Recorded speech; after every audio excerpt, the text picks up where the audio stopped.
praise your name, Jesus. Père, nous voulons te rendre toute la gloire et te dire merci pour cette journée excellente et parfaite que tu nous accordes encore par ta grâce. Et ce matin, c'est tout un honneur, c'est toute une joie de nous retrouver dans ta sainte présence sur ce live Morning Joy, un autre épisode que tu nous permets de vivre. Avec toi, Seigneur, un temps de méditation, temps, Seigneur, où tu nous parles, où tu ne cesses de nous parler à travers tes saintes écritures.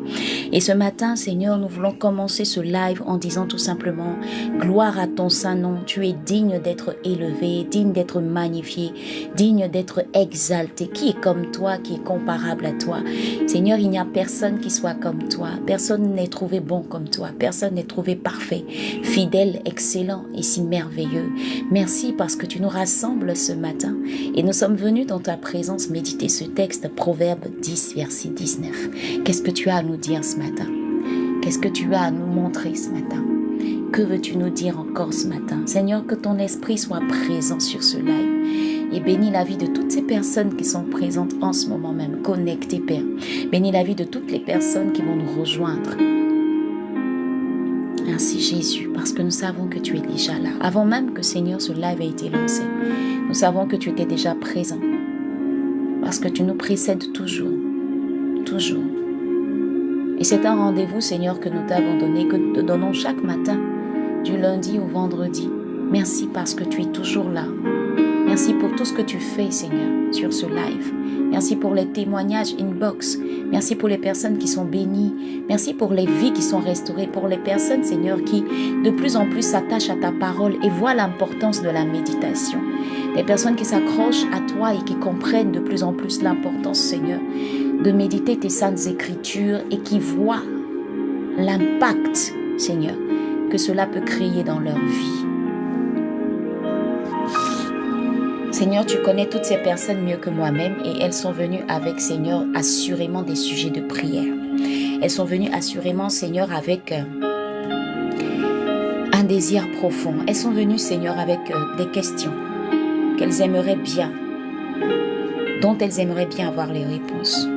Et Seigneur, ce matin, tu vas encore nous parler. Tu vas encore nous faire du bien. Tu vas encore répondre à des questions. J'aime bien le dire parce que, Seigneur, c'est en toi et dans ta présence que nous avons la réponse à toutes nos préoccupations. Des hommes peuvent nous conseiller, des hommes peuvent essayer de nous guider ou nous orienter, même nous accompagner, nous coacher. Mais si ce n'est pas inspiré de toi, si ça ne vient pas de toi, Père, on peut se perdre. C'est pourquoi nous ne voulons pas nous perdre et nous restons attachés à tes paroles. Et c'est pourquoi chaque matin, Seigneur, nous ouvrons ta Bible, la Bible. Parole que tu nous as donnée afin de mieux la comprendre avec toi. Saint-Esprit, déverse ta présence sur ce live. Répands-toi sur ce live. Viens visiter ce matin. Localise et visite. Souviens-toi de ces personnes, Seigneur. Souviens-toi de ces personnes, Jésus. Parfois, l'attente est tellement compliquée. Parfois, on attend. Mais ta parole déclare que même si la promesse tarde, attends-la. Même si la promesse tarde, attends-la. Ne promène pas de regard inquiet. Celui en qui tu as cru est vivant. Même si la promesse tarde. Cette parole est pour quelqu'un. Même si la promesse tarde, ne va pas ailleurs. Reste dans sa présence. Parfois, il y a des paramètres que tu es obligé de mettre en place. Quelqu'un me parlait de puzzle hier. C'est comme des pièces d'un puzzle qui se mettent en place step by step, étape par étape. Nos voix ne sont pas ses voix et nos pensées ne sont pas ses pensées.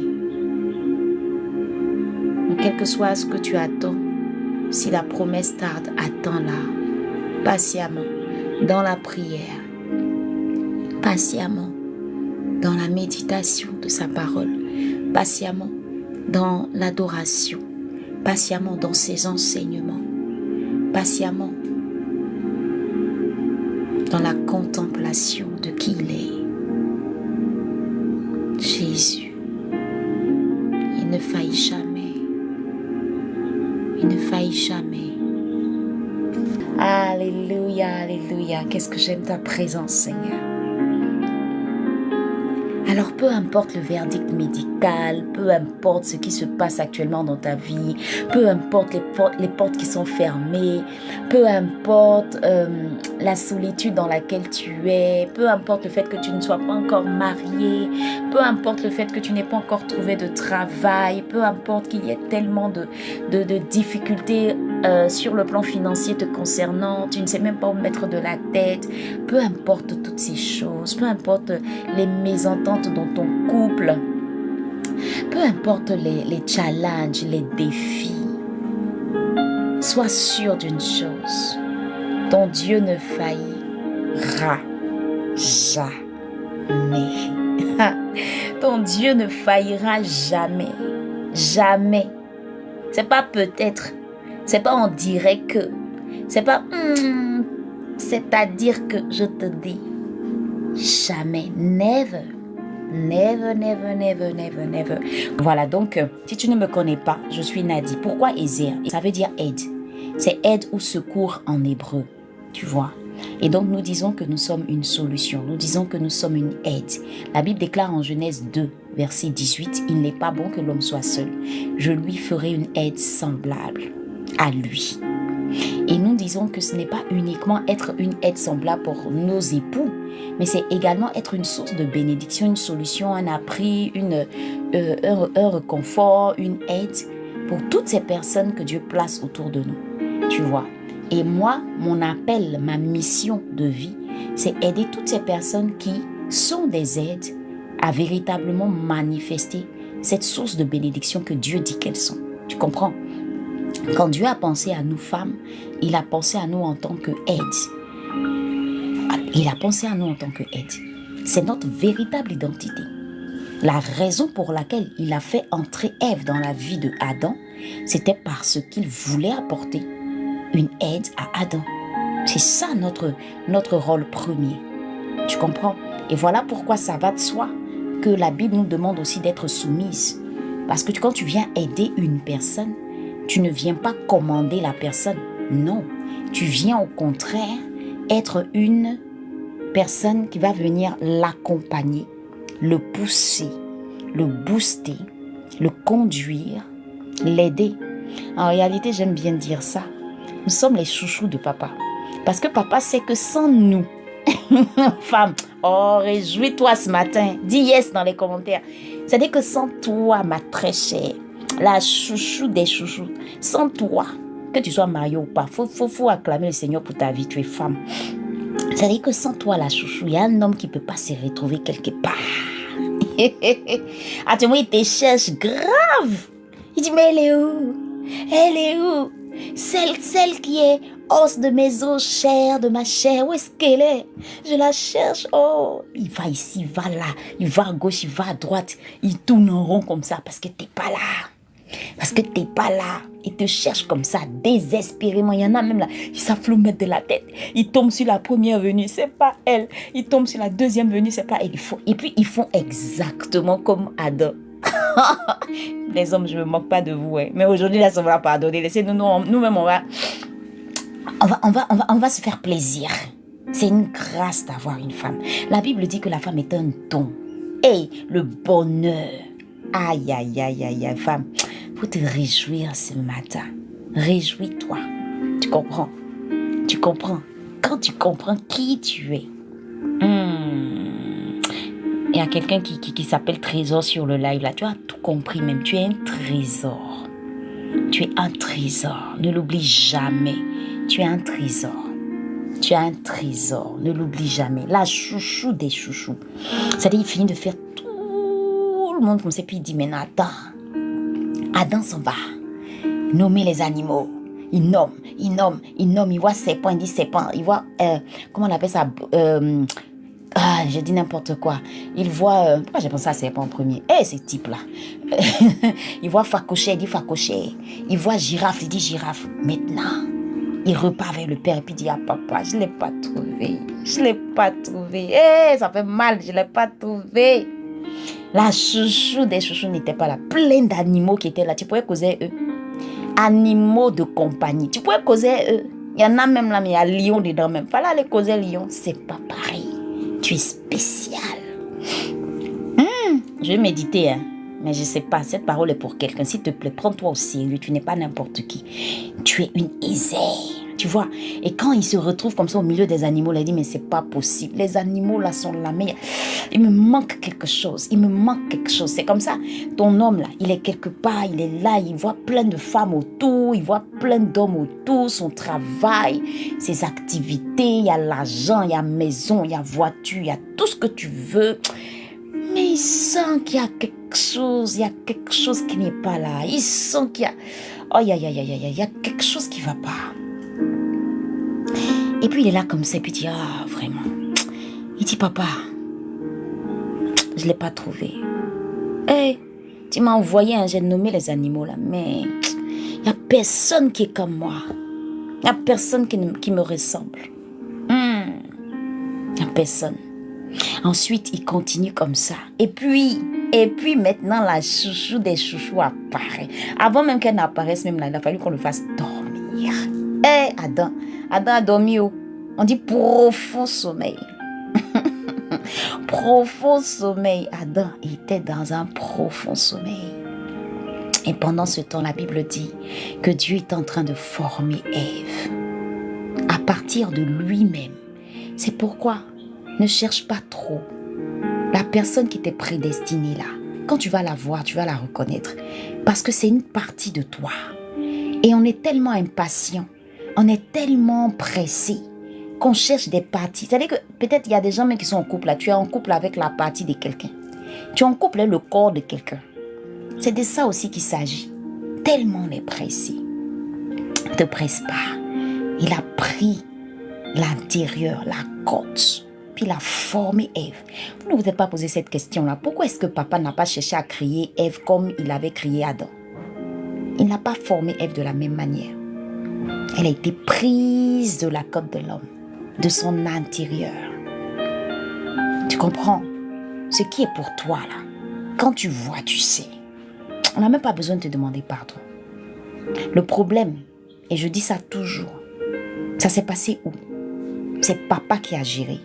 C'est dans la présence de Dieu. C'est dans sa présence. C'est pas en dehors de lui. C'est pourquoi le mariage que tu cherches, le mariage où tu veux avoir la personne qui est vraiment tienne ou sienne, ou je sais pas comment je vais le dire.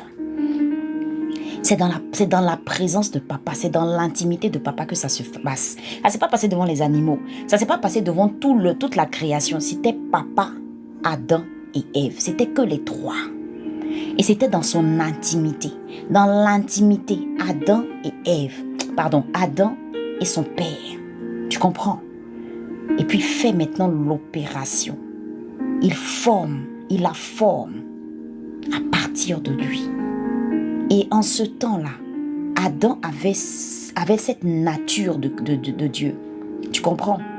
C'est pourquoi aujourd'hui, tu vas voir que tu as du mal à la trouver. Parce que toi-même, tu n'as pas au Saint-Esprit. C'est même pas sur ça qu'on doit méditer. En réalité, je parle à un homme.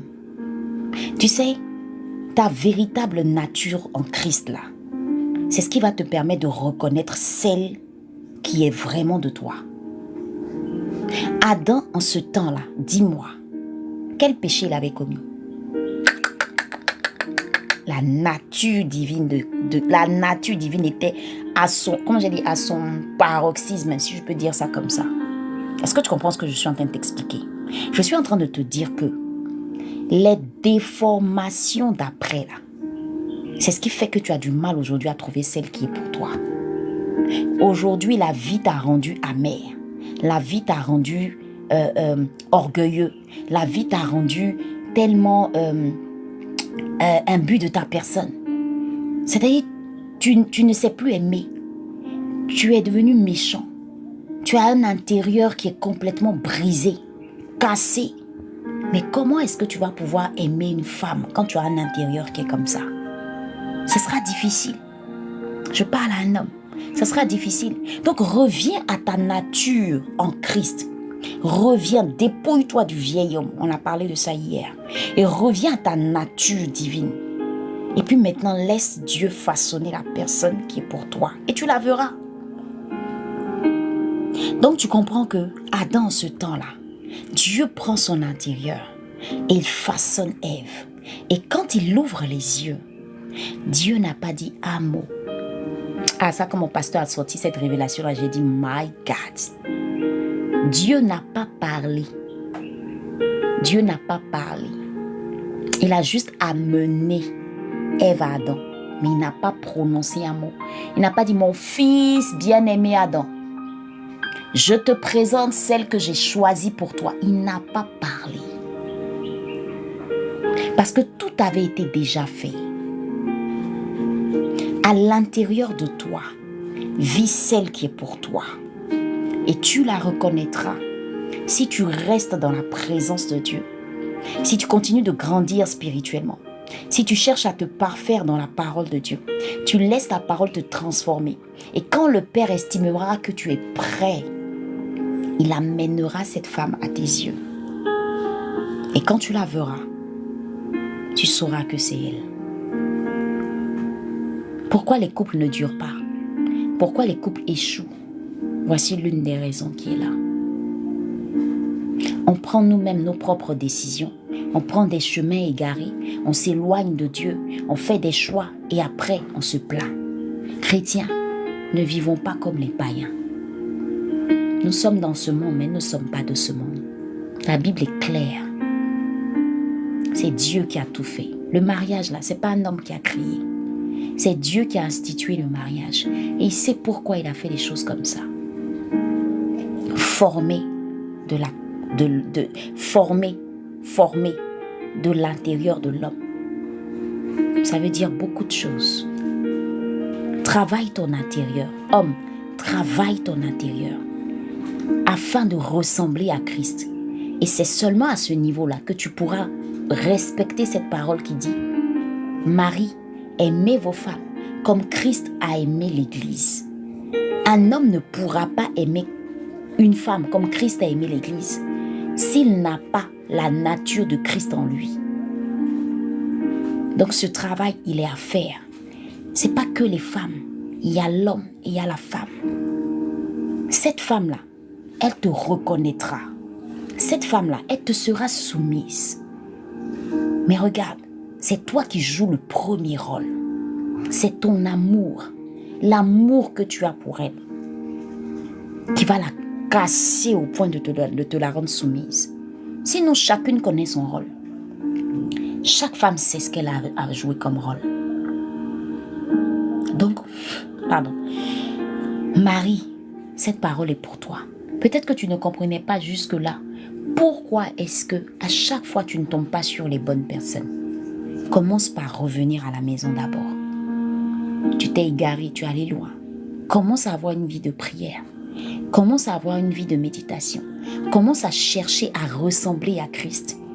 Parce que tu devras aimer une femme comme Christ a aimé l'Église. Si tu ne ressembles pas à Christ, comment tu fais pour l'aimer comme Christ a aimé l'Église?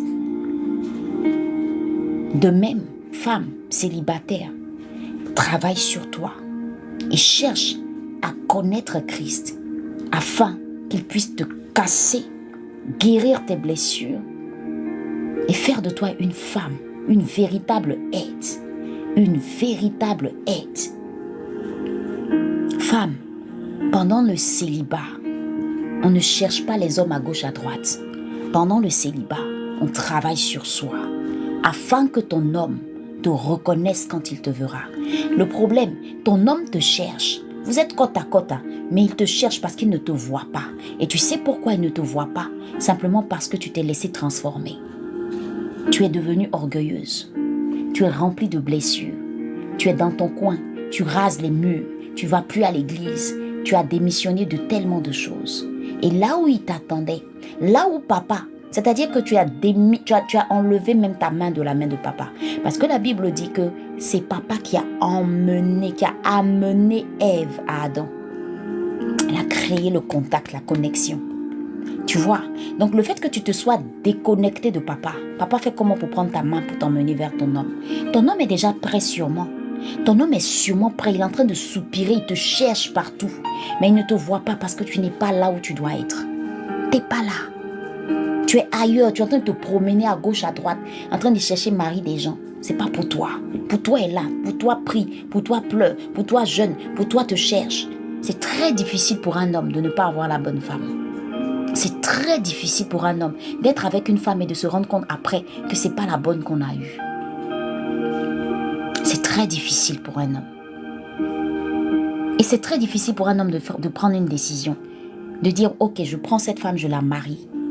Je parle des chrétiens, je ne parle pas de païens. Je parle de personnes chrétiennes, d'hommes chrétiens et de femmes chrétiennes. C'est très difficile. Femme, sois là où Dieu veut que tu sois, s'il te plaît. Arrête de promener des regards inquiets. Dès qu'un homme s'approche de toi, ah c'est lui, oh c'est lui, ah ça doit être lui. Oh, regarde bien. L'ennemi a plein d'agents, plein de personnes qu'il peut te présenter, qui seront tout le contraire. Pourquoi? La vraie personne, le trésor, le diamant, ne se trouve pas comme ça, en un claquement de doigts. T'as pas encore compris la parole. La Bible dit que Dieu a formé Ève. Il l'a formée. Ça veut dire qu'il y a eu un temps de préparation. C'est de ça qu'il s'agit. Et pendant ce temps de préparation, Ève n'a pas dit un mot. Ève était soumise à son Dieu. Ève travaillait dans la présence de son Dieu. Ève se laissait façonner dans la présence de son Dieu. Ève était en train de se laisser construire par son Dieu. Ève était en train de se laisser travailler par son Dieu. Elle était dans sa présence. Il peut prendre sa main et la conduire.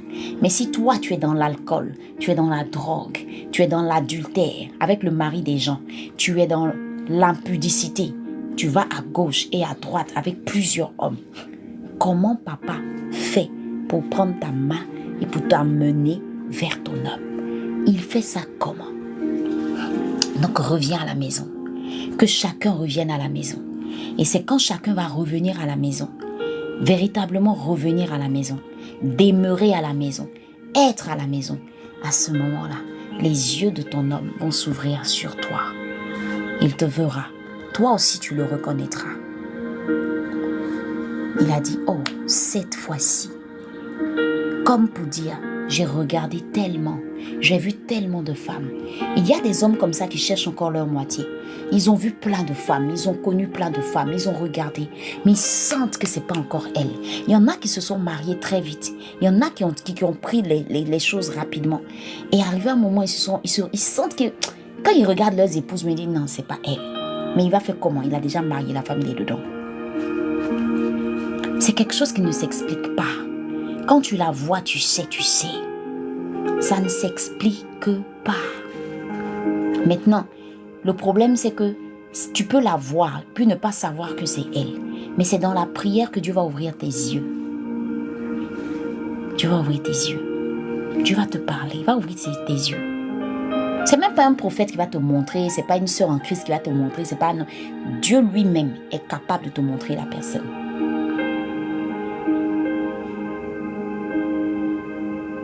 Amen. Cette parole était pour quelqu'un.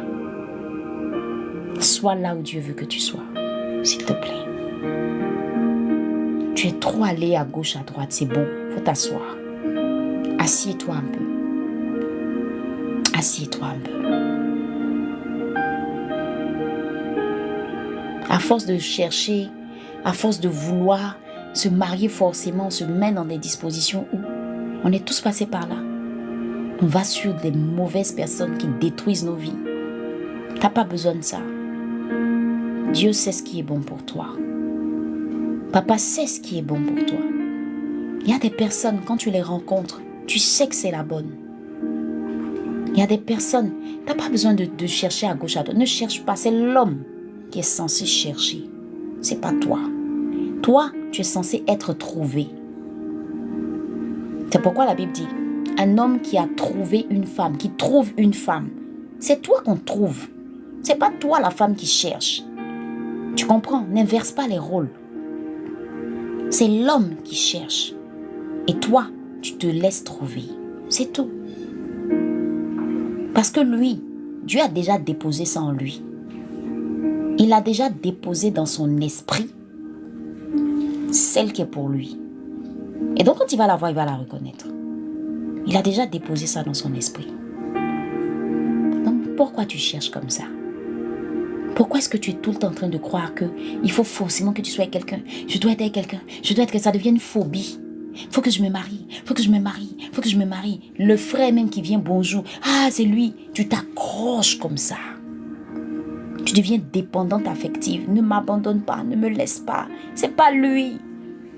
Pourquoi tu pars? Tu pleures, tu cries, tu t'empêtes. Tu vas même t'humilier. Il t'a dit bonjour seulement. Tu as déjà tes bagages, ta brosse à dents, tes tapettes, tes nuisettes. Tout est déjà dans ton sac. Tu es prête même à aller ouvrir la porte de sa maison. À cause de bonjour seulement. Eh ma soeur, attention. Il n'a même pas dit va te marier. C'est bonjour, bonjour. Bonjour la soeur. Toi, tu as déjà fait tes bagages. On ne t'a même pas présenté aux parents. Tu es déjà assise dans... Et puis, Seigneur, que le Seigneur nous aide. Mon mari. Je m'ai préparé pour mon mari. Je vais marcher pour mon mari. Mari là-haut. Tu es sûr que c'est ton mari? Petite clé des maisons t'a donné. On a fait double des clés t'a donné. Le gars, il est peut-être en train de chercher quelqu'un pour nettoyer ses habits, nettoyer sa maison, ranger ses affaires, lui faire à manger. On t'a même pas encore marié. Mon mari. Aïe, vous êtes mariés comment? La sœur, vous êtes mariés comment? Tu es déjà assise dans la maison là-bas. Et puis tu fais palabre même. C'est toi-même qui te plains, il me trompe. Il te trompe où? C'est quel mariage vous avez fait? Tu es prête même, où tu es là, tu te dis, il faut que j'ai un enfant inclus, comme ça va le bloquer. On ne bloque pas les hommes avec un enfant. Un homme, s'il ne veut pas, il ne veut pas. Attends, j'ai commencé à m'installer là-bas. Il va voir comment je sais préparer. Il va voir comment je sais me prendre soin d'une maison. Il va voir comment je sais faire les choses. Tu te jettes dedans comme ça. Qui t'a dit que c'est pour toi? Qui te l'a dit?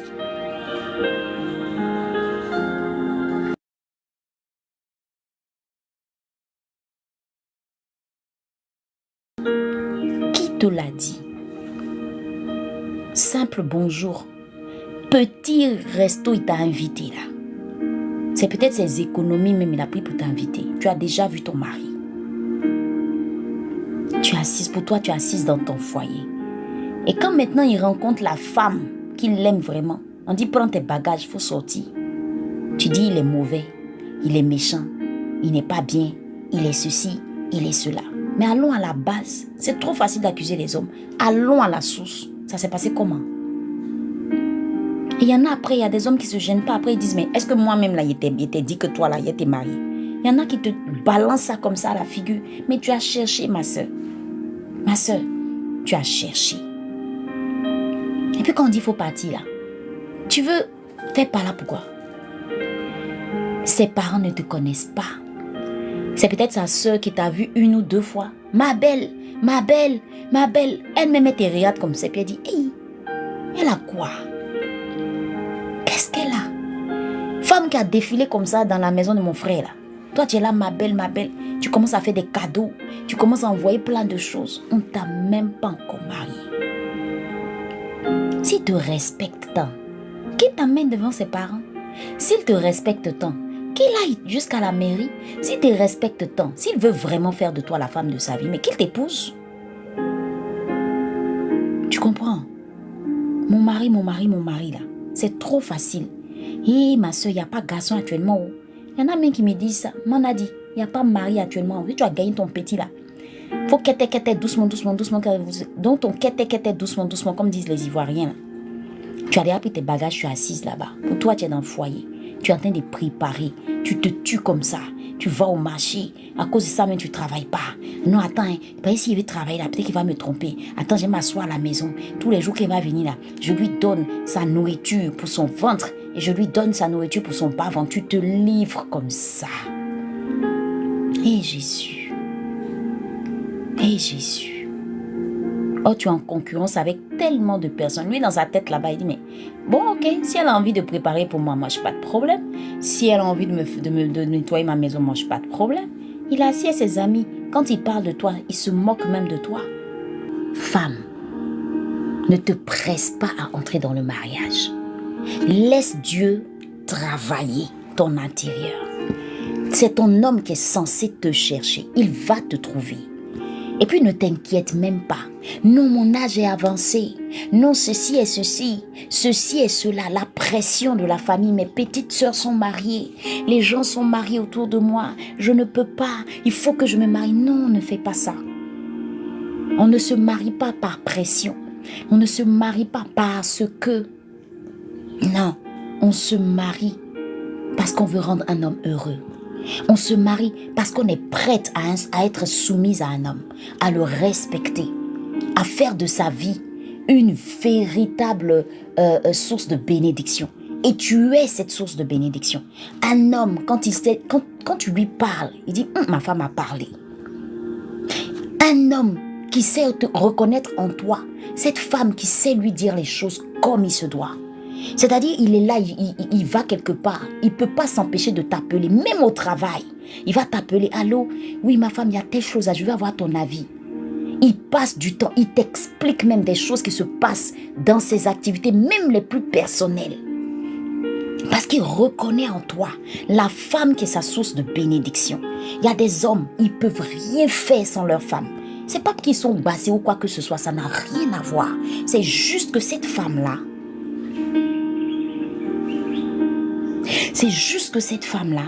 elle sait, c'est-à-dire elle est vraiment son aide. Sois la véritable aide de ton homme. Tu comprends? Ça, c'est notre rôle. Ça, c'est notre rôle. On n'est pas égal aux hommes. Ça là, enlevons-nous ça de la tête. Moi, j'ai fait beaucoup d'erreurs. Et c'est pourquoi je dis, j'ai toujours raconté mon témoignage ici. J'ai fait beaucoup d'erreurs, ce qui a fait que j'ai échoué dans un mariage. Parce que je me croyais égale à lui. Je pensais que je pouvais dire tout ce que j'avais envie de dire. Je pensais que je pouvais faire tout ce que j'avais envie de faire. Le mariage, c'est un acquis, c'est un acquis. Le mariage n'est jamais un acquis. Déjà, même, il y a un gars qui rôde comme un lion rugissant, cherchant qui dévorait et détruit là. C'est ton premier ennemi qui est là. Maintenant, toi-même, tu peux être ton propre ennemi. En n'ayant pas la bonne attitude et le bon comportement, parce que tout n'est pas le diable. Si toi-même tu es rentré dans ce foyer-là, sans être guéri de tes blessures, le monsieur n'a rien fait, tu vas l'accuser. Le monsieur est bien, tu as trouvé qu'il n'est pas bien. Tu pètes les plombs pour un rien.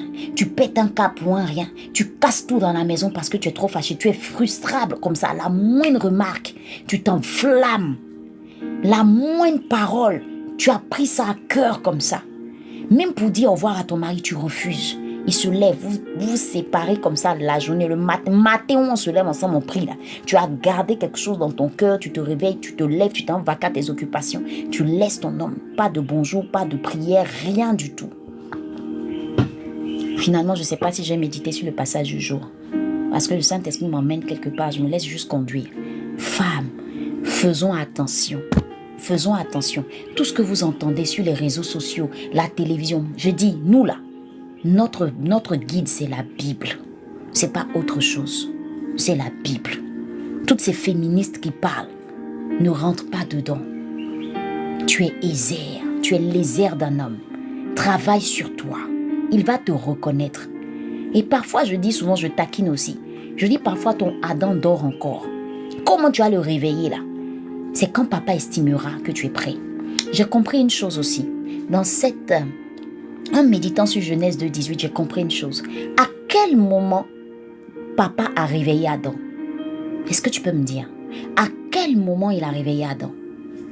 Quand papa avait fini de façonner Ève.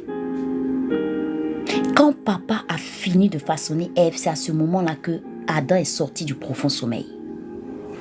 Sinon, pendant qu'il dormait là, Ève n'était pas encore formée. Quand il a fini là, et qu'il a amené maintenant Ève, il a réveillé Adam. Ce réveil-là, c'est pas toi qui le crée. C'est papa qui crée ça. Parce que c'est le moment. Il y a un temps, il y a un moment. Quand les deux étaient prêts. Quand les deux étaient prêts. C'est ça le mariage parfait selon Dieu. Quand les deux étaient prêts. Adam était prêt de son côté. Il avait vu la différence. Il avait vu d'abord les animaux. Il avait compris qu'il n'était pas un animal. Parce que quand un homme ne sait pas aussi qui il est, c'est difficile de retrouver la personne qui est sa moitié. Quand un homme ne sait pas qui il est, quand il pense qu'il est un animal, si Adam avait dit, voilà, Seigneur, papa, j'ai trouvé celle qui est semblable à moi. Et puis papa dit, c'est qui? Et puis il dit, voilà, c'est une lionne. Papa va dire, non, tu n'es pas encore prêt. Tu n'es pas encore prêt. Adam n'a pas vu en la lionne sa semblable à lui. Adam cherchait sa semblable à lui. Il ne l'a pas trouvé. Papa dit, yes, toi tu es prêt. Toi tu es prêt, je peux te l'emmener maintenant. Maintenant à Ève, il va maintenant l'endormir. Il va façonner Ève. Quand Ève aussi était prête, il ouvre maintenant les yeux d'Adam. Mais au début là, Adam était quelque part. Ève était en lui sans qu'il ne le sache. Il fallait que Adam se construise d'abord. Il fallait que Adam se prépare d'abord. Il fallait que Adam soit clean d'abord. Quand c'était ok, il l'endort, il tire Ève de lui et puis la façonne. C'est tout. Maintenant, nous, comme nous sommes tellement pressés, comme je le disais, on court comme ça. Attends, j'ai cherché mon mari. Le temps passe, j'ai 40 ans, attends, j'ai cherché mon mari. J'ai 35 ans, attends. Non, il faut qu'il fasse mon enfant cette année. Ou attends, je vais le chercher, Tu cherches un homme, tu ne sais pas prier, tu ne sais pas méditer, tu ne sais pas parler à un homme, tu ne sais pas comment on s'occupe d'un homme, tu ne sais pas comment on s'occupe d'une maison, tu ne sais pas comment on s'occupe de... Tu sais rien. Attends, je dois faire mon enfant. Je cherche un homme. Mais tout ce que tu dois savoir là, tu ne cherches pas à savoir d'abord. Tu ne cherches même pas à savoir qu'est-ce que papa dit même sur le mariage. Moi, mon rôle là, c'est quoi? Si tu n'es pas prête à pardonner, à savoir communiquer, à être une véritable aide, ma soeur, ton projet mariage là, faut mettre ça en stand-by d'abord. Et puis va te former. Si tu n'es pas prête à entendre quelqu'un te parler parfois durement, et puis tu es obligé de dire, je laisse tomber. Si tu n'es pas prête à ça, il ne faut pas entrer dans le mariage. Si tu n'es pas prête à dire, Seigneur, je veux un homme pour que je puisse prendre soin de lui, l'accompagner dans la vision que tu lui as communiquée, l'accompagner dans sa mission de vie, être cette épaule sur laquelle il pourra déposer sa tête, être cette femme qui sera toujours là pour l'accompagner. Je parle de mariage chrétien. Merci Kremlin. Parce que je ne suis pas en train de parler de mariage païen. Je parle de mariage selon les principes bibliques. Si tu n'as pas compris ça à la base là, parce que les gens sont là. Il y a trop de divorces chrétiens. Mais c'est normal qu'il y en ait. C'est normal. Est-ce que les chrétiennes qui se sont mariées là, ils ont pris le temps de prier, de connaître les principes bibliques du mariage? Est-ce que l'homme a pris conscience du fait que lui doit aimer sa femme comme Christ a aimé l'église? Est-ce que la femme, elle a compris qu'elle doit être soumise à son mari comme l'église est soumise à Christ? Est-ce qu'on a compris ça avant d'aller dire oui à la mairie, avant d'aller dire oui devant Dieu et les hommes? Et le diable qui sait que vous ignorez ces choses, mais la porte est ouverte, il frappe fort. Il frappe très fort. Tu n'es pas guéri de tes blessures. Les mauvaises motivations. Je veux me marier parce que je veux une femme qui va me donner à manger. Je veux me marier parce que je veux un homme qui... Et voilà les phrases que nous les femmes nous avons. Je veux un homme qui va être attentionné. Je veux un homme qui va m'aimer. Je veux un homme... Non, ma soeur, allons doucement. Allons doucement. Que la prière que tu vas faire à papa là, ce ne soit pas les critères. Fais une prière pour dire, Seigneur, je veux me marier, mais je veux être prête. Façonne-moi, montre-moi ce qui, à l'intérieur de moi, ne me permettra pas d'être une bonne épouse. Aide-moi à voir cela, à travailler dessus, afin d'être prête, parce que mon mariage doit te glorifier, parce que je dois être une véritable aide pour mon mari. Quand tu parles comme ça, papa dit, ouf, qui prie comme ça? C'est pas prier, papa donne-moi un homme de 1m80, papa donne-moi un homme, non. Je dis, médite bien la Bible. On fait des prières parfois et puis on est là. La promesse stade. Ah, c'est la promesse stade. Attends là, j'attends. Attends là, j'attends. Mais tes prières là, voilà ça. Oh Seigneur, donne-moi un homme qui va m'acheter une maison. Donne-moi un homme qui va pouvoir m'acheter une voiture. Donne-moi un homme qui va me permettre de faire de beaux enfants. J'attends. La promesse stade. Attends là, j'attends. Attends là, j'attends. Tu es là, attends là, j'attends. Tu attends là, j'attends. Tu vas attendre, hein? Parce que quand papa n'a pas encore compris que tu as compris, oui, tu vas attendre. La vraie prière. Qu'est-ce que papa attend de moi dans le mariage? Une fois que tu as médité dessus, que tu as compris là, chaque méditation là, tu la transformes en prière. C'est le secret que je suis en train de te donner. J'ai un livre sur 21 méditations sur le mariage. Inbox, envoie-moi un message. Je vais te donner le prix de ce e-book là, tu vas l'acheter. À l'académie, on a médité 21 jours. 21 versets bibliques sur le mariage. Quand on a fini de faire ces 21 méditations, on a dit ouais, on n'a pas compris le mariage. Va lire ta Bible, les principes bibliques sur le mariage. Lis, ça va fermer ta bouche. Les gens parlent pour parler. Tout est dans la parole de Dieu. Mais comme on n'aime pas méditer la Bible, on ignore toutes ces choses. On ignore toutes ces choses. Oh, ma soeur, ne sois pas dans l'ignorance. Tu vas passer à côté de quelque chose. Ne sois pas dans l'ignorance. Tu veux te marier. Va méditer ta Bible sur les versets bibliques. Maintenant, pour couper court là, tu achètes le e-book que j'ai fait sur ça. 21 méditations. Chaque jour, tu t'assois, tu médites un verset. Toutes les femmes qui ont utilisé ce e-book là et qui ont travaillé sur ces versets là, les témoignages que j'ai eus, si tu vas sur ma page Facebook, tu vas voir. La Bible parle du mariage. Oui, c'est une institution divine. Il y avait parmi ces femmes-là, des femmes qui étaient toutes en train de dire à leur mari, « Je suis fatiguée, je suis fatiguée, non, je suis fatiguée. Ah, pardon, il faut pousser là-bas. Non, pardon, j'ai mal à la tête. » Tu donnes pas. Je ne te donne pas. C'est leur phrase. Je donne pas.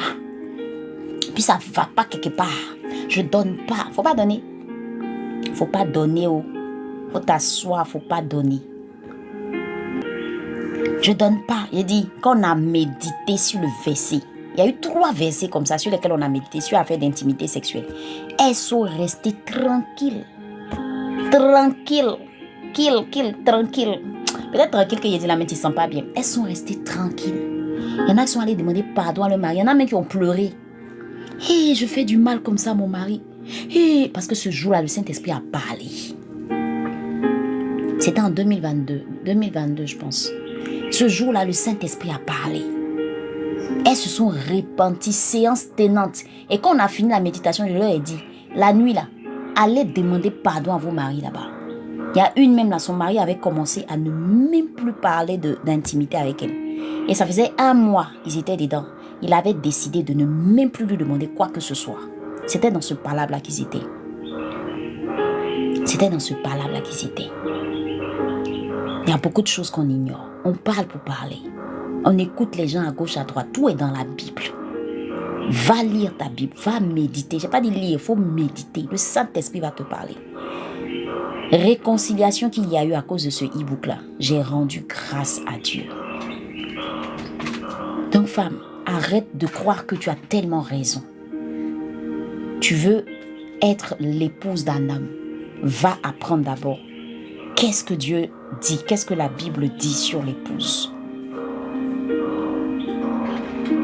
Qu'est-ce que la Bible dit sur l'épouse? Qu'est-ce que la Bible dit sur l'épouse? En réalité, il y a tellement d'erreurs qu'on aurait évitées. Tellement d'erreurs qu'on aurait évitées. Si on prenait le temps de méditer la Bible sur tout ce qu'on veut avoir. Il y a vraiment des secrets dans la Bible. Et dernièrement, la dernière session qu'on a eu à faire, elles sont là. La dernière session sur le mariage qu'on a eu à faire, on a travaillé 3 mois. 12 erreurs. En tout cas, je me suis assise. Dans ma vie, là, j'ai regardé les erreurs que j'ai eu à faire dans le mariage. 12 erreurs.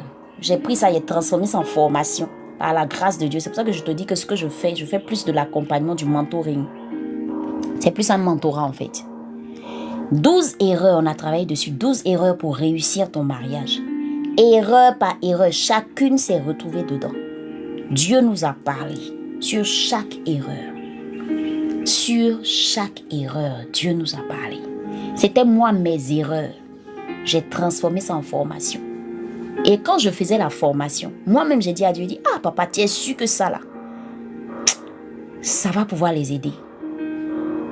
Mais quand on a fini la session, les retours que j'ai eus, j'ai rendu grâce à Dieu. Effectivement, elles ont été bénies. Elles ont été bénies. Parce que j'ai vu mes erreurs, j'ai dit, waouh! On peut faire des erreurs comme ça. On peut faire des erreurs comme ça. Grâce, vous pouvez lui donner le numéro sur le live, il n'y a pas de souci. On peut faire des erreurs comme ça. On croit qu'on a tellement raison. Monsieur, madame, ça se chamaille, chacun sur sa position. Je ne laisse pas, je ne laisse pas. Hey.